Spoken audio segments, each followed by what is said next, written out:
மகிமை உண்டாவதாக. நம்முடைய கர்த்தராகிய இயேசு கிறிஸ்துவின் நாமம் மகிமைப்பட இந்த வாய்ப்பை ஏற்படுத்தி கொடுத்த பாஸ்டர் பால் ஜேம்ஸ் ஐயா அவர்களுக்கும் சிஸ்டர் பியூலா அவர்களுக்கும் இயேசு கிறிஸ்துவின் நாமத்தில் நல்வாழ்த்துக்கள். இன்றைக்கு கர்த்தர் நமக்கு கொடுக்கிற டாபிக் என்னவென்றால், உம்முடைய ராஜ்யம் வருவதாக. மத்தேயு 6ஆம் அதிகாரம் 10ஆம் வசனம். சீஷர்களை அவர் கூப்பிட்ட பொழுது அந்த சீஷர்கள் சொன்னார்கள், எங்களுக்கு ஜெபம் பண்ணவே முதல் தெரியல ஆண்டவரே என்று சொன்னார். முதல் எங்க ஜெபமும் கேட்கப்பட மாட்டேங்குது, முதல் ஜெபம் பண்றதுக்கே எங்களுக்கு கற்றுத்தாரும், ஜெபம் பண்ணவே எங்களுக்கு தெரியலன்னு சொன்னாங்க.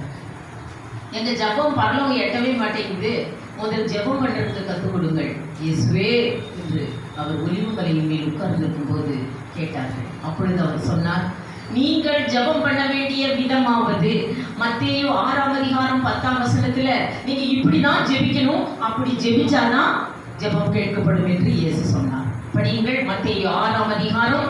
உம்முடைய ராஜ்யம் வருவதாக, உம்முடைய ராஜ்யம் வருவதாக, யுவர் கிங்டம் கம். இதுதான் நீங்கள் ஜெபம் பண்ண வேண்டிய விதம் என்று சொன்னார் இயேசு. உம்முடைய ராஜ்யம் வருவதாக என்று நம்மை ஜெபிக்க சொன்னார். அதை விட்டுட்டு என்னென்னத்தையோ அழைப்பிட்டு இருக்காங்க. ஜெபத்துல கேட்கப்படுமா? என்னென்னத்தை அழைக்கிறோம்? ஜெபத்தில் அழைப்பாதையுங்கள் என்று சொன்னார். நீங்கள் ஜெபம் பண்ண வேண்டிய விதம், உங்களுடைய ராஜ்யம் வருவதாக, யுவர் கிங்டம் கம். இதுதான் நீங்கள் ஜெபம் பண்ண வேண்டிய விதம் என்று இயேசு சொன்னார். ஏனென்றால் அவருடைய ராஜ்யம் இந்த பூமிக்கு வந்தால்தான் நாம் சிரிக்க முடியும். நகைப்பீர்கள். லூக்கா 6ஆம் அதிகாரம் 21 நாம் நகைக்க முடியும், இல்லைன்னா அழுதுகிட்டே கிடக்க வேண்டியதுதான். பாஸ்டர்கிட்ட வாழ்ந்து கத்த வேண்டியதுதான். என் புருஷன் பிடிக்கிறான், சுத்தரான் என் புள்ள, இப்படி கத்திக்கிட்டே கிடக்க வேண்டியதுதான். சிரிக்கவே முடியாது. பாருங்கள், அப்பொழுதுதான் இப்படி ஜெபித்தால் அவருடைய ராஜ்யம் இங்கு வரும்பொழுது நாம் நகைப்போம். படியுங்கள், உம்முடைய ராஜ்யம் வருவதாக, உம்முடைய ராஜ்யம் வருவதாக, உம்முடைய சித்தம் பரலோக மண்டலத்தில் செய்வது போலவே பூமியிலும் செய்யப்படுவதாக. ஆண்டவரே, அப்படிதான் நீங்க ஜெபிக்கணும் என்று சொன்னார். உங்களுடைய சித்தம் பரமண்டலத்திலும் செய்யப்படுகிறது போலவே இந்த பூமியிலும் செய்யப்படுவதாக என்று சொல்லி ஜெபிக்க சொன்னார். அப்பொழுது நாம் நகைப்போம் என்று சொல்லப்பட்டிருக்கிறது. பாருங்கள், ஏன் நகைக்கிறோம் என்றால், அவரது ராஜ்யம் இங்கு வந்தால், பரலோக ராஜ்யம் இங்கு வந்துட்டால், அந்த பரலோக ராஜ்யத்தில் என்னென்ன இருக்கிறதோ அது அப்படியே பூமியில் நடக்கும் என்று சொல்லுகிறார். பாருங்கள், பரலோக ராஜ்யத்தில் தீங்கு செய்வாரும் இல்லை, கேடு செய்வாரும் இல்லை. ஏசாயா 11ஆம் அதிகாரம் 9ஆம் வசனத்தில் அங்கு மரணமும் இல்லை, துக்கமும் இல்லை, அலறுதலும் இல்லை, வருத்தமும் இல்லை, எல்லாம் ஒழிந்து போய் கிடக்குது. எல்லாம் ஒழிந்து போயிடும். அவருடைய ராஜ்யம் வந்துருச்சுன்னா மரணம் இருக்காது. படியுங்கள், அதனாலதான் அந்த ஜெபத்தை செய்ய சொன்னார். படியுங்கள், எங்களுக்கு வேண்டிய ஆதாரத்தை இன்று எங்களுக்கு தாரும். ஏசாயா 11:9.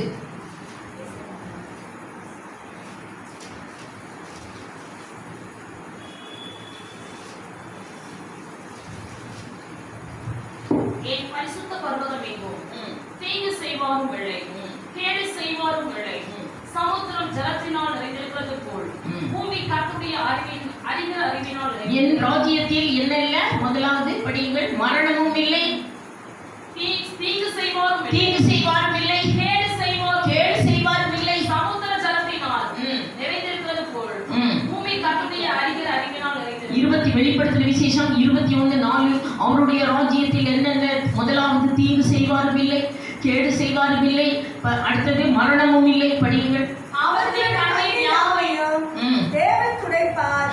இனி மரணமும் இல்லை, துக்கமும் இல்லை, அலறுதலும் இல்லை, வருத்தமும் இல்லை, எல்லாம் ஒழிந்து கிடக்கிறது. எல்லாம் ஒழிந்து போயிடும். மரணமே ஒழிஞ்சு போச்சு. அதனால நம்ம அழவே மாட்டோம். அதனாலதான் அந்த ராஜ்யம் வருவதாக என்று ஜெபியுங்கள் என்று சொன்னார் இயேசு. அவர் ராஜ்யம் வந்தா தான் நீ அழுக முடியாது, நீ அலற மாட்ட, வருத்தம் இருக்காது உனக்கு. அவருடைய ராஜ்யம் வருவதாக என்று சொல்லுங்கள் என்று சொன்னார்.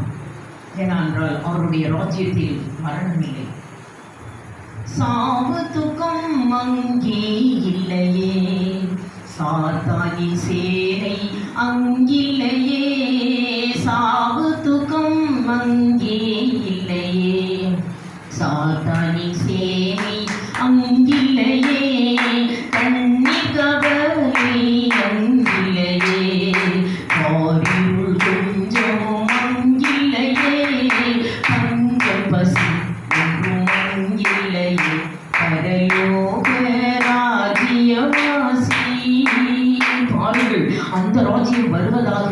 உம்முடைய சித்தம் பரமண்டலங்களில் பரலோகத்தில் செய்யப்படுகிறது போலவே இந்த பூமியிலும் செய்யப்படுவதாக என்று நீங்கள் ஜெபியுங்கள் என்றார்.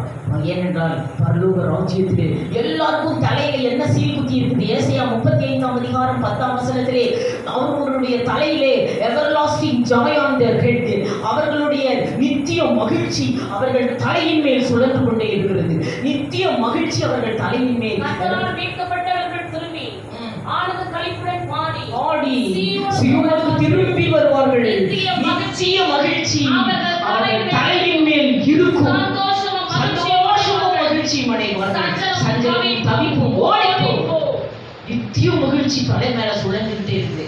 அதனால உடைய ராஜ்யம் வருவதாக என்று நாம் ஜெபிக்கும் போது நம்ம மேல என்ன வந்துடும்? தலை மேல நித்திய மகிழ்ச்சி சுழந்து கொண்டே இருக்கும். அப்போ நம்ம யாரை பார்த்தோம் அழவும் மாட்டோம், கவலைப்பட மாட்டோம், கஷ்டப்பட மாட்டோம். நித்திய மகிழ்ச்சி அவர்கள் தலையின் மேல் சுழன்று கொண்டே இருக்கிறது. பாருங்கள், அந்த பரலோக ராஜ்யத்தில் இருக்கிற அத்தனை ஜீவங்களும் நித்திய மகிழ்ச்சியை தலையின் மேல் சுமந்து கொண்டு புதிய பாட்டு பாடினார்கள் என்று வெளிப்படுத்த விசேஷம் 15ஆம் அதிகாரம் 2ஆம் வசனத்திலே தேவ சுரமண்டலங்களை கையில் பிடித்து கொண்டு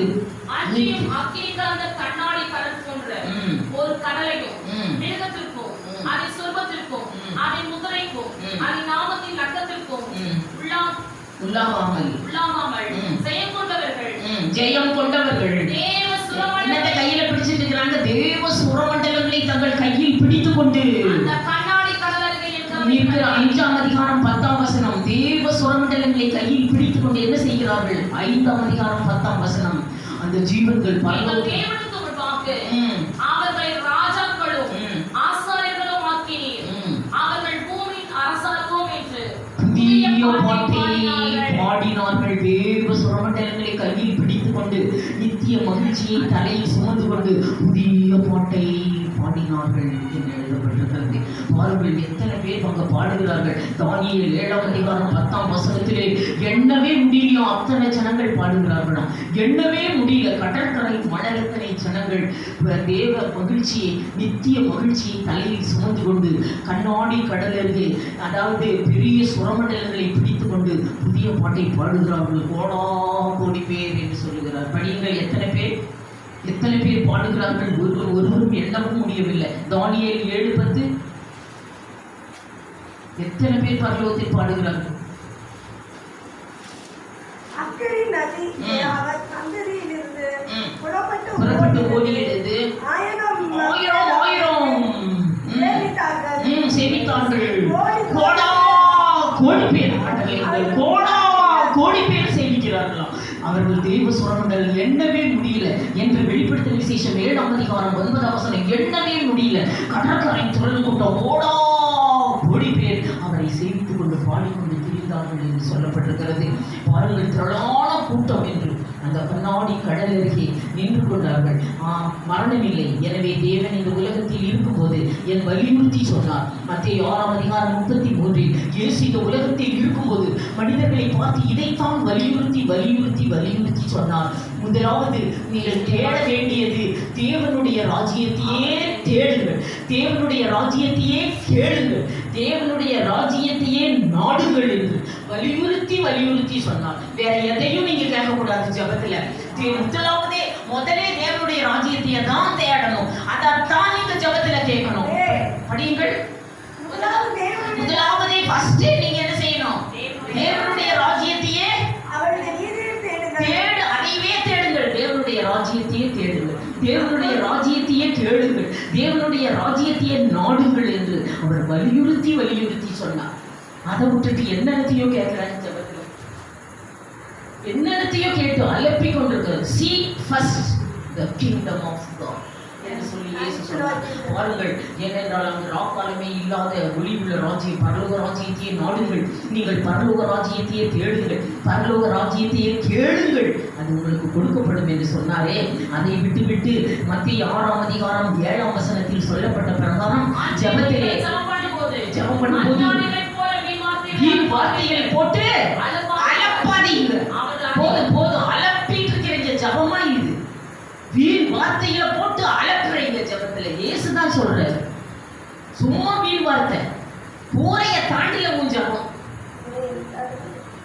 இன்னைக்கு எதை பத்தி சொல்றேன் கேட்டா, பரலோகத்துக்கே எட்டணும் நம்ம ஜெபம். அந்த ஜெபத்தை தான் இப்ப சொல்ல போறேன். ஆமென்.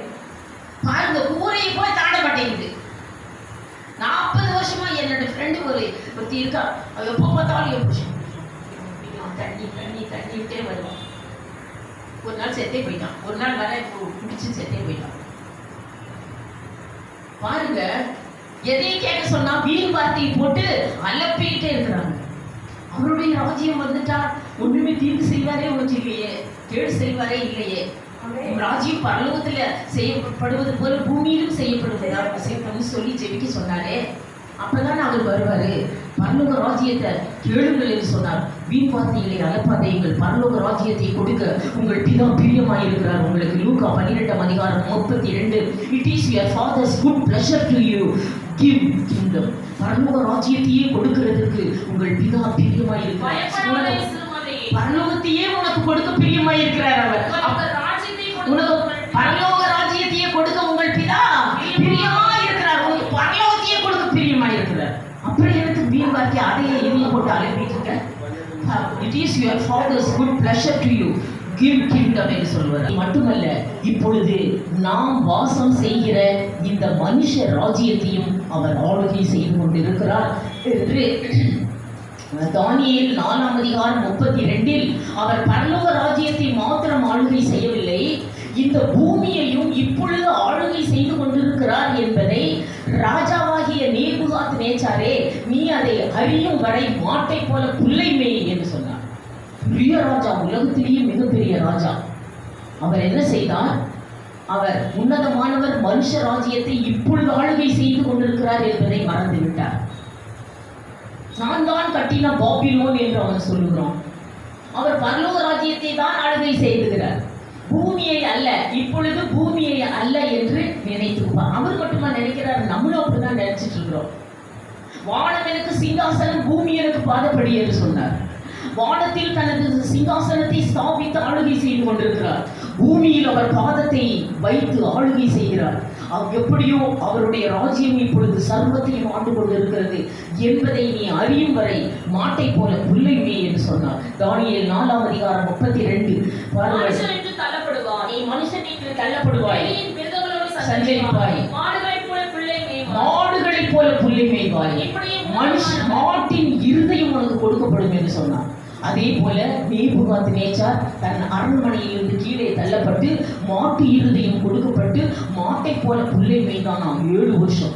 காட்டுல புல்லதான் தின்னானா ராஜா, உலகத்திலேயே மிகப்பெரிய ராஜா. 7 வருஷம் புல்ல மேய்ச்சானா. 7 வருஷம் கழிச்சு சொன்னானா, ஆண்டவரே, நீர்தான் இந்த மனுஷ ராஜ்யத்திலும் நீர் ஆளுகை செய்கிறீர்னு சொன்ன உடனே ராஜாவின் முகங்களை அவன் திரும்ப வந்தது. அவன் திரும்பவும் ராஜ்ய பாரத்தை சுதந்திரித்தான் என்று வேதம் சொல்கிறது. பாருங்கள், ஆதலால் நாம் ஜெபிக்க வேண்டிய விதம், உமது சித்தம் பரமண்டலங்களில் செய்யப்படுவது போல உங்கள் பூமியிலும் செய்யப்படுவதாக என்று சொல்லி நாம் ஜெபிக்க வேண்டும் என்று கற்றுக் கொடுக்கிறார். பரலோக ராஜ்யத்தில் என்ன இருக்கிறது பாருங்கள். பரலோக ராஜ்யத்தில் முழுவதும் ஜீவன்கள் தான் ஓடி திரிகிறதாம். இங்க பூமியில என்ன இருக்குது? வெறும் மரணம் தான் ஓடி திரியுது. பாட போய்கிட்டே இருக்குது. வெளியே போனீங்கன்னா 7 பாட பார்க்கலாம். போயிட்டே இருக்குது மரணம். மினிமம் 7 பார்க்கலாம். பாருங்கள், பரலோக ராஜ்யத்துல முழுவதும் ஜீவன்கள் தான் ஓடி திரிகிறதாம். பாருங்கள், எசேக்கியேல் 1:14 great creature and the living creature ran. ஓடுகிறது living creature. 4 பெரிய ஜீவன்களை பார்த்தாராம். அந்த ஜீவன்கள் மின்னலின் தோற்றம் எப்படி ஓடி திரிகிறது? மின்னலின் தோற்றமாய் ஓடி திரிகிறது. எசேக்கியேல் 1:5 பரலோகம் முழுவதும் ஜீவன்கள் தான் ஓடி திரிகிறது. அண்டர்லைன் பண்ணுங்க. அதுல 4 பெரிய ஜீவன்களை இவர் பார்த்தாராம். நல்லா உற்று பார்த்தா பரலோகத்தை காமிச்சாராம். பரலோகத்தை பார்த்த உடனே எல்லா ஜீவன்கள் தான் ஓடி திரிகிறது. லிவிங் கிரியேச்சர் ரன், ஓடுகிறதாம். அதுல நல்லா உத்து பார்த்தா 4 பெரிய ஜீவன்கள் தெரிந்ததாம். அதில் ஒரு ஜீவனை பற்றி நாம் சிந்திக்கலாம். அதுல நல்லா உற்று பார்த்தா ஒரு ஜீவன் எப்படி இருக்குன்னா சிங்கமுகம். படியுங்கள் எசேக்கியேல் 1:10. நல்லா உத்து பார்த்தா சிங்கமுக ஜீவன்கள். படியுங்கள் எசேக்கியேல் 1:10. அவைகளுடைய முகங்களின் சாயலாவது வலது பக்கத்தில் 4 மனுஷ முகமும் 4 மனுஷ முகம். நல்லா உத்து பார்த்தா சிலது மனுஷ முகம் தென்படுதான். மனுஷ முகம் அப்படியே. சிங்க முகம். அடுத்தது பார்த்தா சிங்க முகம். இடது பக்கத்தில் 4 எருது முகம். எருது முகம். அப்புறம் கழுகு முகம். கழுகு முகம். 4 பெரிய ஜீவன்களை பார்த்தானோ. சிங்க முகம் ஓடுதான். அப்புறம் நல்லா உத்து பார்த்தா எருது முகம் ஓடுதான். அப்புறம் கழுகு முகம் ஓடுதான். அடுத்தது என்ன முகம் ஓடுது? மனுஷ முக ஜீவன். அதுகளுக்கு மனுஷ கை இருந்தது என்று எசேக்கியேல் 1ஆம் அதிகாரம் 8ஆம் வசனத்தில் மனுஷ முக ஜீவன்களுக்கெல்லாம் கைகள் மனுஷ கைகளே இருந்துச்சாம். இவர்கள் யார்? உடனே பாருங்கள், எசேக்கியேல் 1:8 பாருங்க. அதுகளுக்கெல்லாம் மனுஷ கை இருந்தது. அவர்களுடைய சேட்டைகளின் கீழ் அவைகள் 4 பக்கங்களிலும் மனுஷ கைகள் இருந்தது. மனுஷ கைகள் இருந்தன. போதும் அந்த ஜீவன்களுக்கு மனுஷ கை இருந்தது. ஒரு ஜீவன்களை பார்த்தா மூஞ்சி எல்லாம் அப்படியே மனுஷனாட்டவே இருக்குது. அப்ப கேட்கிறாரு வெளிப்படுத்தின விசேஷம் 7ஆம் அதிகாரம் 13ஆம் வசனத்திலே அந்த யோவான் கேட்கிறார், இந்த மனுஷங்க முகம் ரைட்டு, சரி எருது முகம் ரைட்டு, கழுகு முகம் ரைட்டு, ஆனா இந்த மனுஷ முக ஜீவன்கள் எங்கே இருந்து வந்தார்கள்? இவர்கள் யார்? எங்கே இருந்து வந்தார்கள் என்று கேட்கிறார். படிங்கள் 7:13. அப்பொழுது மூப்பரில் ஒருவன் என்னை நோக்கி, வெள்ளை அங்கிகளை தரித்திருக்கிற இவர்கள் யார்? எங்கே இருந்து வந்தார்கள் என்று கேட்டார். இந்த மனுஷ முக ஜீவன்கள் எல்லாம் வெள்ளை அங்கிகளை தரித்துக்கிட்டு மனுஷ கையெல்லாம் இருக்குது. இவங்கள் யார்? எங்கே இருந்து வந்தார்கள் என்று கேள்வி கேட்கப்படுகிறது.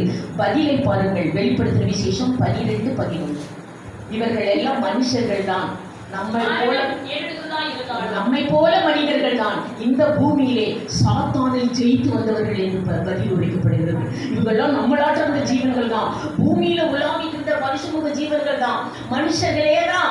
இவங்கெல்லாம் சாத்தானை ஜெயித்து வந்தவர்கள் என்று பதில் உரைக்கப்படுகிறது. படியுங்கள். மரணம் நேரடியாக இருந்தாலும் அதற்கு தப்பும்படி தங்கள் ஜீவனை பாராமல் ஆட்டுக்குட்டியின் ரத்தத்தினாலும் சாட்சியின் வசனத்தினாலும் அவனை ஜெயித்து வந்தவர்கள் என்று பதில் உரைக்கப்படுகிறது. அவனைனா சாத்தானை ஜெயித்து வந்தவர்கள். பரலோக ராஜ்யத்தில் சாத்தானை ஜெயிக்காம பரலோகத்துக்குள்ள என்டர் ஆக முடியவே முடியாது.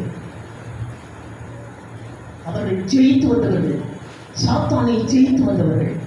பரலோக ராஜ்யத்துக்குள் போக சாத்தானை ஜெயிக்காம பரலோகத்துக்குள்ள போகவே முடியாது. நிச்சயமே ஜெயிக்க முடியல, ஒண்ணுமே ஜெயிக்க முடியல, நகையுமே ஜெயிக்க முடியல, பூவு சைட்ரோஸை ஜெயிக்க முடியல, ஒண்ணுமே ஜெயிக்க முடியல, கோபத்தை ஜெயிக்க முடியல. எதுக்கெடுத்தாலும் கோபம். சாத்தானையே ஜெயித்து வந்தவர்கள் என்று பதில் உரைக்கப்படுகிறார். அவர்களுக்கு தான் பரலோகம். And they overcame him by the blood of the lamb and by the word of the testimony.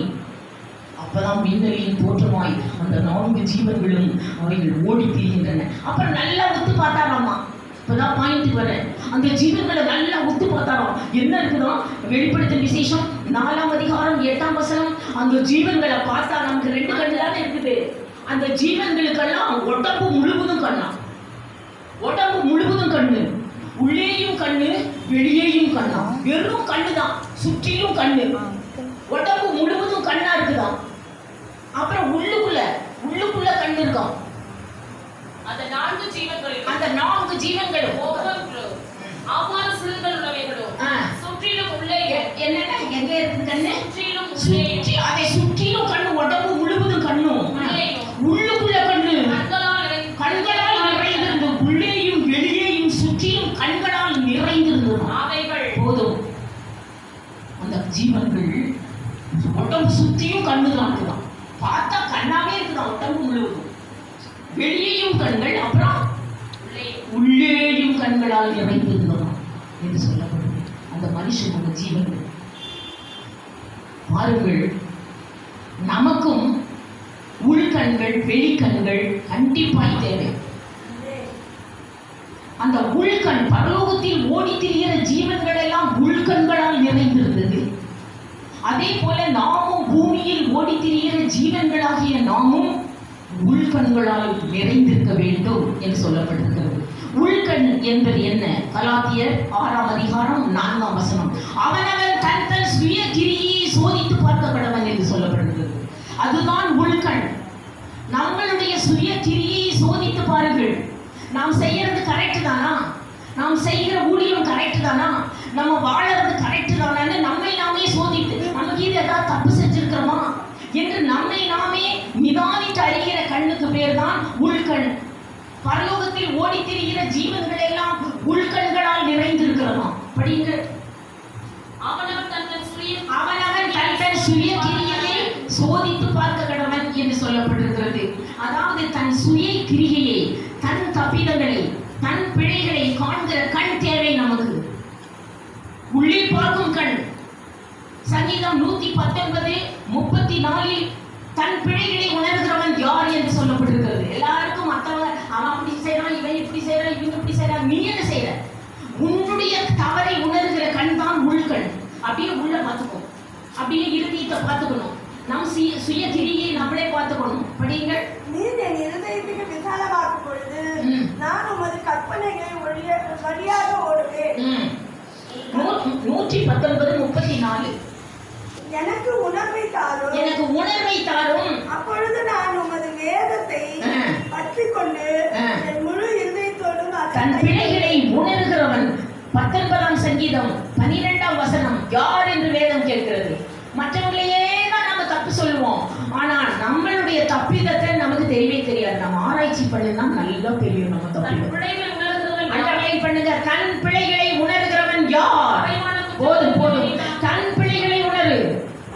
உன்னுடைய தப்பை நீ உணர்ந்தா போதும். பாருங்கள், தன் பிழைகளை உணர்கிறவன் யார்?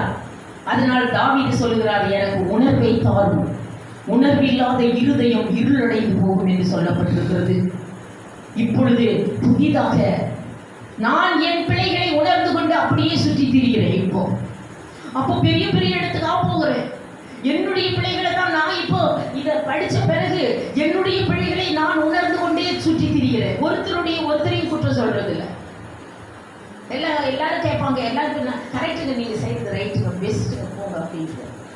என்ன பயங்கர தப்பு செய்ய கரெக்டுங்க, ரைட்டுங்க அப்படின்னு. அப்புறம் நம்ம ஏதாவது தப்பு செஞ்சிருக்கிறோமான நான் என் பிழைகளை உணர்ந்து அப்படியே சுற்றி திரிந்து போகிறேன். இதுதான் தன் பிழைகளை உணர்கிற கண்ணீர். மத்தேயு 7:3 இயேசு சொல்கிறார், உன்னோட கண்ணில் இருக்கிற உத்தரத்தையே நீ பார்க்க மாட்டேங்கிற, உன் பிழைகளை நீ உணரவே மாட்டேங்கிறன்னு சொல்றாரு இயேசு. உன் கண்ணுல உத்தரம் அடைச்சிக்கிட்டு இருக்குது, அதை விட்டுட்டு மற்றவன் கண்ணில் இருக்கிற துரும்ப பார்க்கறாங்க. மற்றவன் கண்ணுல துரும்புதான் இருக்குது, உன் கண்ணுல இத்த சூடு அடைச்சிட்டு இருக்குதுங்கிறார்.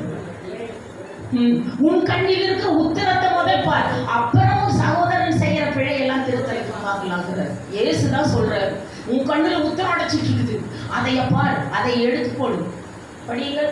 நீ உன் கண்ணில் இருக்கிற உத்தரத்தை உணராமல் உன் சகோதரன் கண்ணில் இருக்கிற துருவை பார்க்கிறது என்ன? இயேசு சொல்றார், சகோதரன் என்ன நீ இப்படி கோபம் பண்ற, என்ன நீ இப்படி சண்டைப்படுற, என்ன இப்படி கத்துற, கேட்கறமா இல்லையா? ஏன் வாழ்வாழ்னு கத்துற? அது கத்தாது, நீ கத்தாம நீ வாழ்வாழ்னு கத்தாம அவளை போய் நீயே வாழ்வாழ்னு கத்துற காலையில் சொல்லாத, நீ கத்தாத, அமைதியா போயிடு. இயேசு எவ்வளவு அமைதிய வாழ்ந்து காட்டுச்சார்ல. ஓங்கி ஒருத்தன் இயேசு வரனா எந்த குற்றத்திலும் தென்ன அடிக்கிறது, எந்த குற்றத்தை அமைதியா அவர் வாய் திறக்காத ஆட்ட போல இருந்தார். அதைத்தான் நமக்கு கற்றுக் கொடுத்தார். உன் கண்ணில் இருக்கிற உத்தரத்தை பார் என்று இயேசு சொன்னார். உன் சுய கிரியையை சோதித்து பார் என்று கலாத்தியர் 6:4 பவுல் சொல்லுகிறார். 1 கொரிந்தியர் 11:31 நம்மை நாமே நிதானித்து அறிந்தால் நாம் நியாய தீர்ப்புக்கே போக மாட்டோம் என்று சொல்லுகிறார் பவுல். நியாய தீர்ப்புக்கே நீ போக மாட்ட. நீ உன்னையவே யோசிச்சு பார், நம்ம என்ன தப்பு செஞ்சிருக்கோம், ஏன் நம்ம திட்டாதீங்க. நம்மை நாமே படிங்கள். 1 கொரிந்தியர் 11:நாமே நிதானித்து அறிந்தால் நாம் நியாய தீர்ப்புக்கு போகவே மாட்டோம். நியாய தீர்ப்பே இல்லை, நேரம் பரலோகம் தான். நீ கண்ணை மூடுனா நேரம் பரலோகம் தான். லாசர் கண்ணை மூடுனா நேரம் பரலோகம் தான். ஆபிரகாமன் மடியில போய் படுத்துக்கிட்டான். பாருங்க, வலது பக்கத்து கண்ணை மூடுனா நேரம் பரதேசிக்கு. இன்றைக்கு என்னோடு கூட பரலோகத்திலேயே இருப்ப, பரதேசியிலேயே இருப்பேன். நீ கண்ணை மூடுனா பரலோகம் தான். அவனவன் நம்மை நாமே நிதானித்து அறிந்தால் நாம் நியாய தீர்ப்புக்கு போக மாட்டோம், நேரம் பரலோகத்திலே போயிடலாம். நியாய தீர்ப்புக்கே உன்னோட பாவமே வராது, ஒண்ணுமே இருக்காது. உன்னை என்ன, நீ எப்படி நியாயம் தீர்க்கிறது? நம்மை நாமே நிதானித்து அறிந்தால் நாம் ஞானம் இருக்கப்படும். நமக்கு வெளிக்கண்ணு தான் ஜாஸ்தி, உள்ளுக்கண்ணே இல்லை. எல்லாம் வெளிக்கண்ணு தான். அங்கே பார், இங்கே பார், அவனை பார், இவளை பார், அந்த பாஸ்டரை பார், அவருக்கு 2 பொண்டாட்டி, அவனுக்கு 7 பொண்டாட்டி இருந்தா உனக்கு என்ன? உனக்கு எத்தனை பொண்டாட்டி? அதை பார், அந்த பாஸ்டர் பார். இதுதான் வெளிக்கண்ணு தான் ஜாஸ்தி நமக்கு. இதை இயேசு கிறிஸ்து லூக்கா 7ஆம் அதிகாரம் 36 எடுப்போம். இயேசு கிறிஸ்து பரிசேயன் வீட்டுக்கு போயிருந்தார். பரிசேயன் குஷ்டரோகியாக இருந்தான். 2 கையும் குஷ்டம். அவனை சரிப்படுத்தி விட்டார் இயேசு. உடனே அவன் சொல்லுகிறான், அந்த பரிசேயன், இயேசுவே, என் குஷ்டத்தை நீர் சுகப்படுத்தி விட்டீர், என் வீட்டுக்கு வாங்க, நான் சாப்பாடு போடுறேன். நான் வீட்டுக்கு வாங்க, என்ன பண்றேன்? சாப்பாடு போடுறேன், பந்தி வச்சிருக்கிறேன், எல்லாரும் வாங்க, ஊர்ல இருக்கிறவங்க எல்லாரும் வாங்க. இயேசு கிறிஸ்து என் குஷ்டத்தை சுகப்படுத்தி விட்டார், ஆதலால் நான் ஒரு பந்தி ஆயத்தப்படுத்தி இருக்கிறேன் என்று சொல்லி இயேசுக்கே அழைப்பு விடுத்தான். இயேசுவே வந்ததும், இயேசுவே உங்களாலதான் நான் என்னன்னு குஷ்டம் சுகமாயிருச்சு என்று இயேசுவை ஒரு பரிசேயன் தன் வீட்டிற்கு அழைத்திருந்தான். படிப்போம்.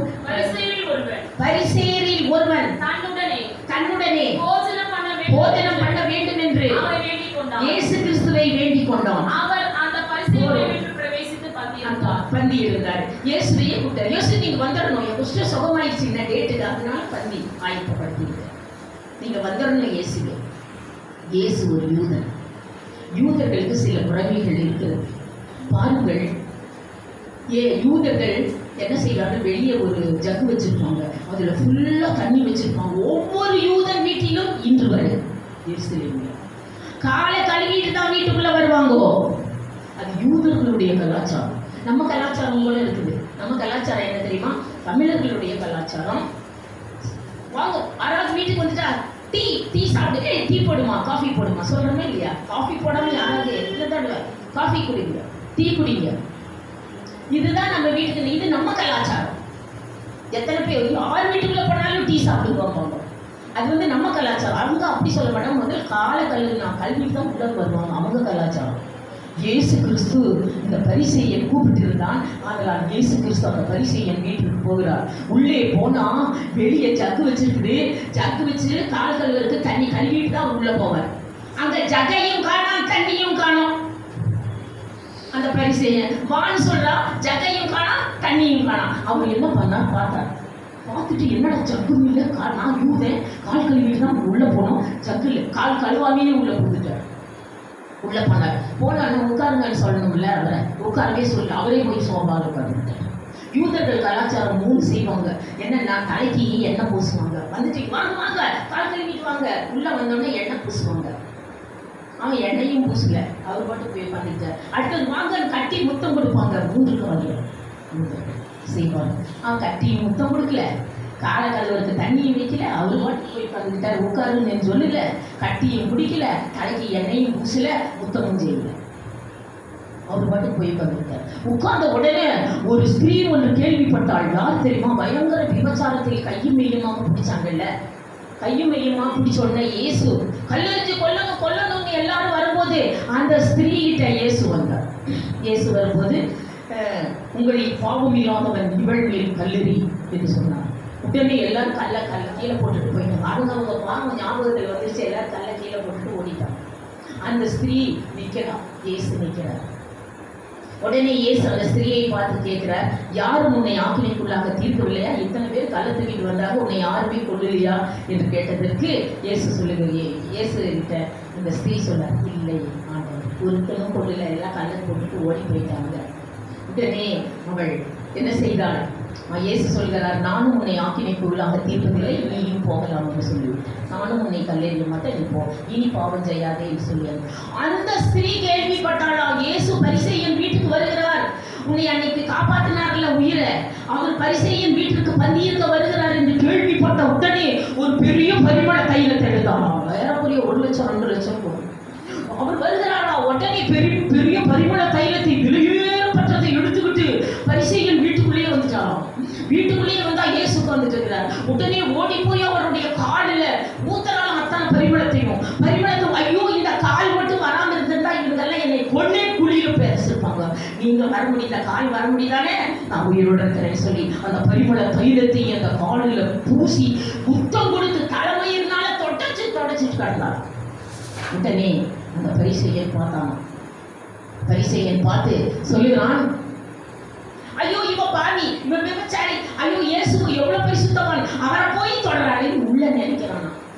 ஐயோ இயேசு போய் கழுவுறா, முத்தம் கொடுக்குறா, அந்த பரிமள தைலத்தை ஊத்துறா, அப்படியே முட்டியில போட்டு தொடைக்கிறா, முத்தம் கொடுக்குறா, கண்ணீர்ல அழுது காலையை நினைச்சிட்டா, இது என்ன இவ்வளவு பெரிய பாவி போய் இயேசுவை தொடராளே என்று மனதில் நினைத்த உடனே இயேசு அந்த பரிசேயன் மீது 3 குற்றங்களை சாட்டினார்.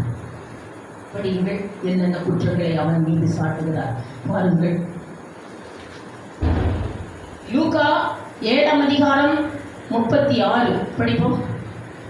பரிசேயரில் ஒருவன் தன்னுடனே போஜனம் பண்ண வேண்டும் என்று அவரை வேண்டிக் கொண்டான். அவர் அந்த பரிசேயனுடைய வீட்டில் பிரவேசித்து பந்தியிருந்தார். அப்பொழுது அந்த ஊரில் இருந்த அந்த பாவியான ஸ்திரீ கேள்விப்பட்டு பரிசேயன் வீட்டில் அவர் பந்தி இருக்கிறார் என்று கேள்விப்பட்டு ஒரு பரணியில பரிமள தைலத்தையே போட்டு ரொப்பி அவருடைய பாதத்தில் கொண்டு வந்து ஊற்றி நின்று அழுது கொண்டு முத்தம் செய்து கண்ணீரினால் நனைத்து தலைமையில எடுத்து துடைத்து கொண்டு கடந்தார். முத்தம் செய்தால் அந்த பூசினோம். இப்படி பண்ணிட்டு கடந்தார். அப்ப அந்த பரிசேயன் என்ன பார்க்கிறான்? லூக்கா 7ஆம் அதிகாரம் 39 அவரை அழைத்த பரிசேயன் அதை கண்டபோது இவர் தீர்க்கதரிசியாய் இருந்தார். என்ன இயேசு இவர் தீர்க்கதரிசியாச்சே, தன்னை தொடுகிற ஸ்திரீ எல்லார் என்று அறிவாரே, இப்படிப்பட்டவள் என்று அறிந்திருப்பார். இவள் பாவியா இருக்கிறாள். என்ன சொல்றாரு? இவள் பாவியா அண்டர்லைன் பண்ணுங்க. இவள் பாவியா இருக்கிறாளே, ஐயோ இவ பேசியாச்சே, ஐயோ இவ பாவியாச்சே, இவ பாவியாச்சே சொல்றோம். சொல்றோம் இவ பாவி பாவி பாவி, ஐயோ அந்த இயேசுவோட பாதத்தை போட்டு முத்தம் கொடுக்குறாங்க. அதுக்கு இயேசு என்ன சொன்னார்? இயேசு அவனை நோக்கி, பரிசை உனக்கு உள்கண் டோட்டலி அவுட் இருக்கிறார், உனக்கு உள்ளுக்கண்ணே டோட்டலி இல்ல, அப்படியே கண்ணு உள்கண்ணே கிடையாது உனக்குங்கிறார் இயேசு. சீமோனே, உனக்கு நான் ஒரு காரியம் சொல்ல வேண்டும் என்றார். உனக்கு ஒரு காரியம் சொல்ல வேண்டும் என்று அதன் மீது 3 குற்றங்களை சாட்டினோம். அதற்கு அவன், போதகரே சொல்லும் என்றான். லூக்கா 7ஆம் அதிகாரம் 44 முதல் குற்றம். இயேசு அந்த பரிசேயன் மீது சொன்ன முதல் குற்றம் 44. ஸ்திரீயிடமாய் திரும்பி சீமோனை நோக்கி, இந்த ஸ்திரீயை பார்க்கிறாயே, நான் உன் வீட்டில் நான் முதல் குற்றம் எழுதிக் கொள்ளுங்கள். நான் உன் வீட்டிற்குள் பிரவேசிக்கும் பொழுது என் கால் கழுவ கூட நீ தண்ணி தரல. போதும், இவ்வளோ வந்ததிலிருந்து கண்ணீர்லயே என் காலை கழுவிட்டாங்க. நான் உன் வீட்டிற்கு முதல் குற்றம், பரிசேயன் மீது இயேசு சாட்டின முதல் குற்றம். நான் உன் வீட்டிற்குள் வரும்போது என் காலை கழுவுவதற்கு கூட தண்ணி தரவில்லை, முதல் குற்றம். 2வது குற்றம் பாருங்கள். ஃபர்ஸ்ட் முதல் குற்றம் என்னவென்றால், though gives at me no water for my food என்று சொன்னார். 2வது குற்றம் 7:46, நீ என் தலையில் எண்ணெய் பூசவில்லை. இவ்வளோ வந்ததிலிருந்து பரிமள தைலத்தையே ஊத்தி தொடச்சிட்டு இருக்கிறான். நான் உங்களுடைய வீட்டிற்குள் வந்தேன், என் தலைக்கு நீ என்ன பூசவில்லை. 2வது குற்றம். 3வது குற்றம் பாருங்கள் 7:45, நீ என்னை முத்தம் செய்யவில்லை. You gavest me no kiss. என் பாதம் இவ்வளோ ஓயாமல் முத்தம் செஞ்சுட்டு இருக்கிறார். நீ என்னை முத்தம் செய்யவில்லை. நான் உன் வீட்டிற்குள் பிரவேசித்த போது என் கால் கழுவு கூட தண்ணி தரல, முதல் குற்றம். 2வது, நான் உன் வீட்டிற்குள் பிரவேசித்த போது என் தலைக்கு என்ன பூசவில்லை, இவள் பூசினாள். 3வது, என்னை நீ முத்தம் செய்யவில்லை, இவள் ஓயாமல் முத்தம் செய்து கொண்டிருக்கிறாள் என் பாதத்தை. ஆதலால் உன் பிழையை நீ உணராமல் இவளை போய் பாவி பாவி பாவி, ஐயோ இவ பேசி பேசி என்று சொல்லுகிறாயே என்று 3 குற்றங்களை இவன் மீது சாட்டினாள். ஆதலால் கலாத்தியர் 6ஆம் அதிகாரம் 4ஆம் வசனம், உன் சுய கிரியை நீ சோதித்து பார் என்று வேதம் சொல்கிறது. நாமே நிதானித்து அறிந்தால் நாம் நியாயம் தீர்க்கப்படும். 2வதாக, அந்த ஜீவன்கள் எல்லாம் வெளிக்கண்களால் நிறைந்திருக்கிறது. வெளிக்கண்கள் நமக்கு கண்டிப்பாக தேவை. பாருங்கள் வெளிக்கண் அந்த உள்ளேயும் வெளியேயும் கண்களால் நிறைந்திருந்தது. பாருங்கள், பரலோகத்தில் மின்னலின் தோற்றமாய் ஓடி திரிகிற ஜீவன்கள் எல்லாம் வெளியே உடம்பு முழுவதும் கண்களால் நிறைந்திருந்தது. நமக்கு வெளிக்கண்ணாவது இருக்குதா? அதுவும் டோட்டலி அவுட்டு. அவங்க தான் வர்றாங்களே ஒரு டஜன் கண்ணாடி வளையல் போட்டுக்கிட்டு, வெளியே தானே கண்ணு ஒரு டஜன் போட்டுக்கிட்டு வர்றாங்களே, நகையை போட்டுக்கிட்டு, பூ வச்சுக்கிட்டு, பைபிளையும் தூக்கிக்கிட்டு சீயோன் குமாரத்திகள் எப்படி வருகிறார்களாமா? ஏசாயாவில் சொல்லப்பட்ட தங்கள் கால்களில் சிலம்பு ஒலிக்க திரிகிறார்கள் என்று சொல்லப்படும். சிலம்பு சலங்கு சலங்கு சலங்கு பேய் தான் வரும் நைட்டில் சலங்கு சலங்கு. சீயோனுக்கு போறேன்னு சொல்லிட்டு நேரம் சீயோனுக்கு போறாங்களா? பக்கத்தில் இருக்கிற சிலானுக்கே போக முடியாது, சுட்டு பொசுக்கிடுமா. இவங்க நேரம் சீயோனுக்கு போறாங்களாம். சீயோன் குமாரத்திகள் தங்கள் கால்களில் சிலம்பு ஒலிக்க திரிந்து கொண்டு, ஆடம்பரமான வஸ்திரங்களை உடுத்திக் கொண்டு, மேரேஜ் சிம்பிள் எல்லாம் போட்டுக்கொண்டு, மஞ்சள் கயிறு கட்டிக்கிட்டு, ஆண்கள் என்னன்னா கோட்டு சூட்டு பூட்டு டை இன்டிமேட் சென்ட் குட்டிகளா பவுடர் எல்லாம் வேலைதான் போட்டுக்கிட்டு வர்றாங்க. ராபோஜனம் எடுக்க வருகிறார்களே, கையை பார்த்தாலே தெரியுதே ஒரு டஜன் கண்ணாடி வளையல். வெளிக்கண்ணாவது இருக்குதா? உனக்கு சொல்ல மாட்டியா? வெளிக்கண்ணும் டோட்டலி அவுட்டு. நமக்கு இந்த பிரபஞ்சத்தின் அதிபதி உன் கண்ணை குத்தி குருடாக்கினான் என்று வேதம் சொன்னது. வேதம் சொன்ன கூற்று உண்மையாக இருக்கிறது. அந்த பரலோகத்தில் ஓடித்திருக்கிற மனுஷ முக ஜீவன்கள் உள்ளேயும் வெளியேயும் கண்களால் அது நிறைந்திருந்தது என்று சொல்லப்பட்டிருக்கிறது. அவைகள் மாத்திரமல்ல, அது எப்படி எப்படி ஆராதனை செய்தது. வெளிப்படுத்தின விசேஷம் 4ஆம் அதிகாரம் 8-9 பாருங்கள், எப்படி ஆராதனை செய்தது என்று பார்க்கிறோம். அந்த 4 ஜீவன்களும் ஒவ்வொன்றும் அவ்வாறு சிறங்கள் உள்ளவைகளும் சுற்றிலும் உள்ளேயும் கண்களால் நிறைந்தவைகளுமாய் இருந்தன. அவைகள் இருந்தவரும் வருகிறவரும் ஆகிய சர்வ வல்லமையுள்ள தேவனாகிய கர்த்தர் பரிசுத்தர் பரிசுத்தர் என்று இரவும் பகலும் ஓய்வில்லாமல் சொல்லிக் கொண்டிருக்கிறது. தேவனை பாடி மகிமையையும் கனத்தையும் செலுத்தி ஸ்தோத்திரத்தையும் செலுத்தி வணக்கமாய் விழுந்து இரவும் பகலும் ஓய்வில்லாமல் பாடி ஆராதனை செய்து கொண்டிருந்தது என்று பார்க்கிறோம். பாருங்கள், அதே போல நாமும் அதே போல ஆராதனை செய்ய வேண்டும் என்று சொல்லப்பட்டிருக்கிறது. நம் சுய கிரியை சோதித்து பார்த்துதான் நாம் ஆசரிப்பு நடத்த வேண்டும். முதல்ல அந்த ஜீவன்கள் அப்படியே உள்ள பார்த்துக்குமாமா, பார்த்துக்கிட்டு வெளியவும் பார்த்துக்கிட்டு அப்புறம் ஆராதனை செய்யலாம். அதே போல நம்மளும் என்ன செய்யணும்? உள்கிரியை சோதித்து பார்க்கணும். நம்ம என்ன செய்யணும்? இந்த உலகத்தில் தன் நாட்களிலே தன் சுய கிரியை சோதித்து பார்த்து பின்பு ஆராதனை செய்த ராஜா எசேக்கியா ராஜா என்று வேதம் சொல்லுது. வேதத்துல வேற யாருமே அப்படி ஆராதனை செய்யல. தன் சுய நிலைமையை சோதித்து பார்த்து பின்பு ஆராதனை செய்தான் என்று எழுதப்பட்டிருக்கிறது. பாருங்கள், 2 நாளாகமும் 29:11 தான் ஆசரிக்கும் ஆலயத்தின் அசுத்தத்தை எல்லாம் அகற்ற ஆரம்பித்தான் என்று பார்க்கிறோம். ஆலயத்துல என்னென்ன அசுத்தம் இருக்குதோ முதல் அதை அகற்றிட்டானாம். ஆலயத்துல அசுத்தத்தை அகற்றிட்டு தான் ஆராதனை பண்ணணும்.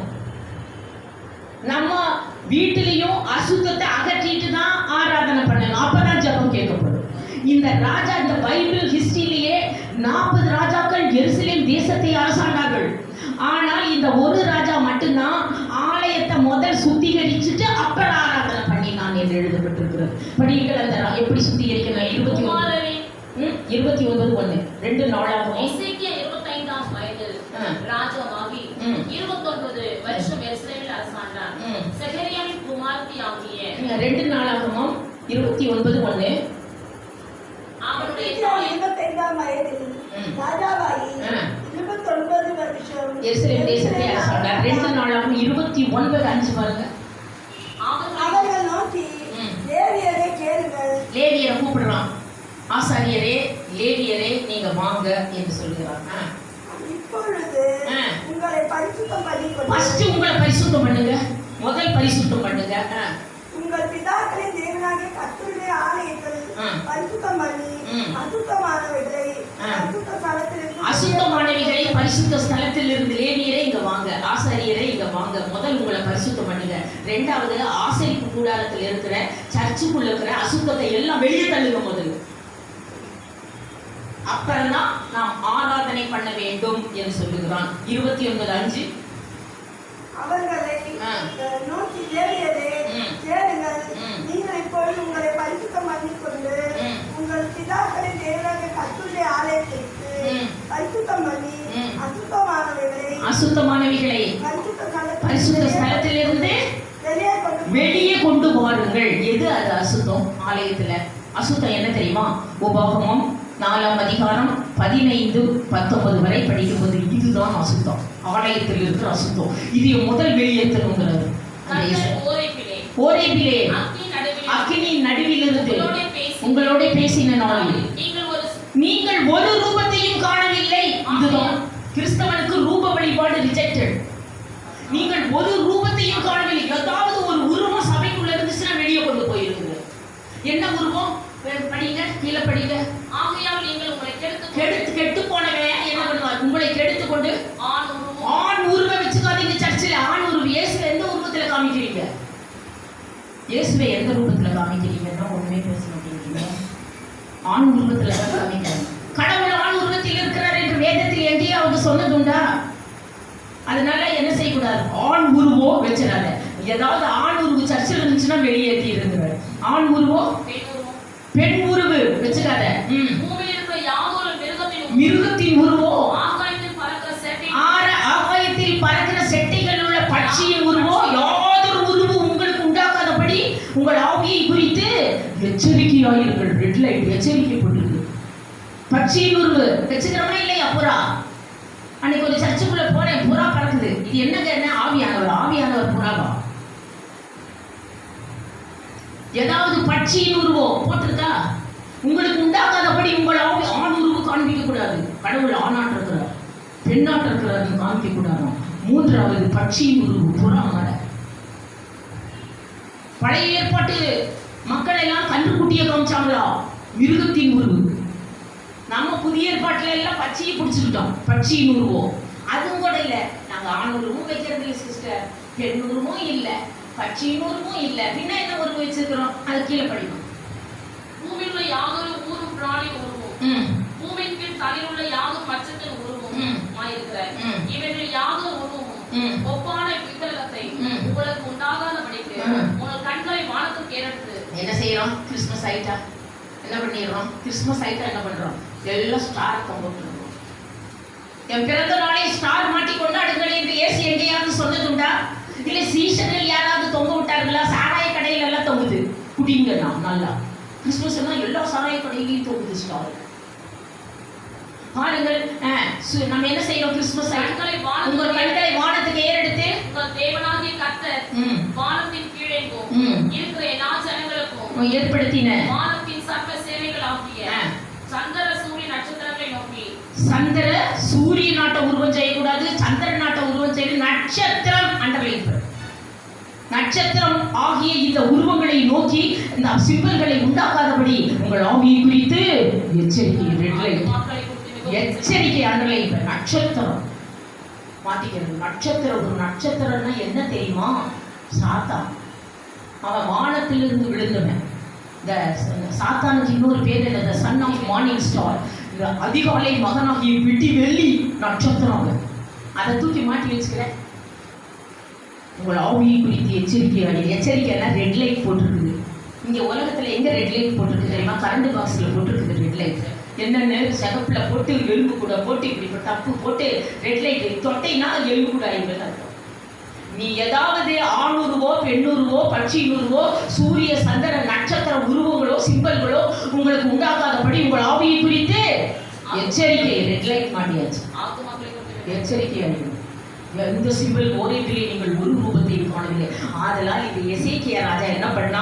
சர்ச்சில் இருக்கிற எல்லா உருவ படங்கள் உருவங்கள் எல்லாம் நட்சத்திரம் எல்லாம் புறா மிருக உருவம் எதுவுமே இல்லை, எல்லாத்தையும் அப்புறப்படுத்தி பின்பு ஆராதனை செய்தான். வாருங்கள் 29:5 வாருங்கள் நாம் ஆராதனை செய்ய வேண்டும் என்று சொல்லி கூப்பிடுகிறான். உடனே அப்படியே அவர்கள் பரிசுத்தம் பண்ணி கொண்டு வந்தார்கள் என்று 15ஆம் வசனத்தை பாருங்கள். முதலாவது ஆலயத்திலிருந்து அகற்றி எல்லாரும் பரிசுத்த பண்ணி கொண்டு வந்தார்கள். 29:15 பின்பு பைபிள் வாசிக்கப்பட்டது. தாவீது கற்பித்தபடி பாடினார்கள் என்று போடப்பட்டிருக்கிறது. மோசே கற்பித்தபடி பாடினார்கள், தாவீது கற்பித்தபடி பாடினார்கள். படிங்கள் 29:15. இன்று இங்கே நம்மோடு கூட நம்ம தேவனாகிய கர்த்தருடைய சமூகத்தில் இருக்கிறவர்களோடையும் இன்று இங்கே நம்மோடு இராதவர்களோடையும் கூட அதை பண்ணுகிறேன். 29:15 22 நாளாகும்.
எப்படி பாட சொன்னார் தாவீது? 150ஆம் சங்கீதத்தை அப்படியே ஆசரிப்பு நடத்தப்பட்டது. அப்படியே எசேக்கியா எல்லா ஆலயத்தில் இருந்த அசுத்தத்தை அகற்றிவிட்டு பின்பு பாட ஆரம்பித்தான். தாவீதின் சங்கீதம் 150. தாவீது எப்படி பாட சொன்னார்? 150ஆம் சங்கீதம் முழுவதும் பாடுன்னே சொல்லிட்டார். அதே போல 150ஆம் சங்கீதம் வந்து பாடப்பட்டது.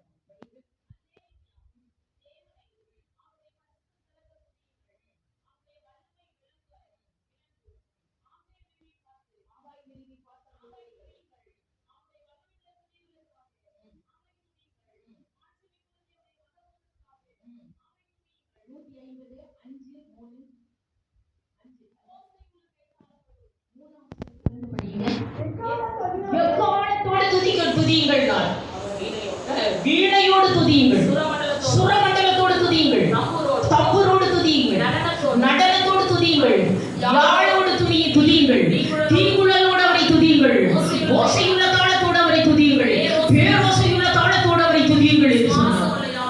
எல்லாம் எப்படி துதிக்கணுமா? ஓசை மட்டும் இல்ல, பேரோசை. இப்படி துதிச்சாங்களாம். அப்படியே துதி எடுக்கப்பட்டது. எங்க பாருங்க 15:2 பாருங்க. 15:2 என்னன்னா வெளிப்படுத்தும் விசேஷம் 15:2. 2 நாளாகமம் எடுங்க 29ஆம் அதிகாரம் 25, 26. அதே மாதிரி துதித்தார்களாம். 2 நாளாகமும் 29, 25, 26.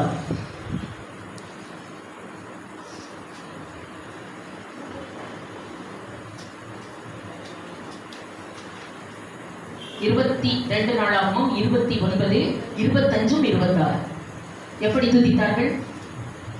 ஆலயத்தில் இருக்கிற அசுத்தத்தை எல்லாம் அகற்றிவிட்டு எப்படி துதிக்கிறார்கள் பாருங்கள். அவன் தாவீதும் ராஜாவின் ஞானதரிசிக்காரனாகிய 29 2 நாளாகவும் 29, 25, 26. அவன் தாவீதும் ராஜாவின் ஞானதரிசிக்காரனாகிய காத்தும் தீர்க்கதரிசியாகிய நாத்தானும் கற்பித்தபடியே கைத்தாளங்களையும் எப்படி ஆரம்பிச்சிட்டாங்க? கைத்தாளங்களோடும் தம்புரத்தோடும் சுரமண்டலத்தோடும் வாசிக்கிற லேவியரை கர்த்தருடைய ஆலயத்தில் நிறுத்தினான். 26. அப்படியே லேவியர் தாவீதின் கீத வாத்தியங்கள் வாசிக்கத் தொடங்கின என்று சொன்னார். அவன் கையில் பிடித்துக் கொண்டு அவர்கள் 27ஆம் வசனம் அந்த கீத வாத்தியங்கள் முழங்கின என்று எழுதப்பட்டிருக்கிறது. அப்பொழுது எசேக்கியா சர்வாங்க தகனபலிகளை பலிபீடத்தின் மேல் செலுத்த கட்டளையிட்டான். அதை செலுத்த துவங்கின நேரத்தில் கர்த்தரை துதிக்கும் கீதமும் முருகைகளும் இஸ்ரவேல் ராஜாவாகிய தாவீது ஏற்படுத்தின மாதிரி முழங்கின. 2 நாளாகமும் 30ஆம் அதிகாரம் 27 என்ன நடந்தது தெரியுமா?